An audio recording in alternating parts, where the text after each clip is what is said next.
Гузалия Батреддинова спешит к своим подопечным. Их у нее 6, уход за каждым по графику. Сегодня соцработник у 94-летней Майсары Тимиргалиевой. Рабочий день начинается с того, что я бабушку умываю и кормлю. Так сама смотрю бабушку, сколько лет уже. Вот когда мне надо будет по своим делам ходить, мне соцработники приходят. А и так к Владимиру Бадьярову пришла Марина Масеева. Она вот уже 14 лет как соцработник, ее подопечный живет один и самостоятельно не передвигается. В магазин хожу, убираюсь, ЖКХ платим.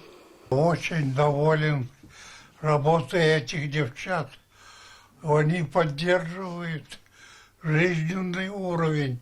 Только в Высокогорском районе нуждающихся в посторонней помощи пожилых и инвалидов 269. За ними ухаживают 51 соцработник. За уход сейчас частично оплачивает государство по проекту «Старшее поколение» нацпроекта «Демография». Бесплатно получают те люди, у кого средний душевой доход в месяц меньше от 1,5 ПМ.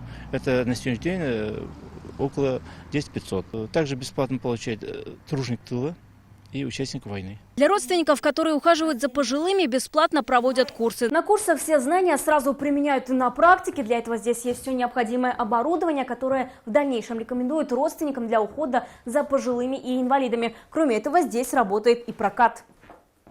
Сейчас этот проект реализуют в Челнах и еще 6 районах республики. Вероника Гайнудинова, Игорь Романов, ТНВ. Высокая гора.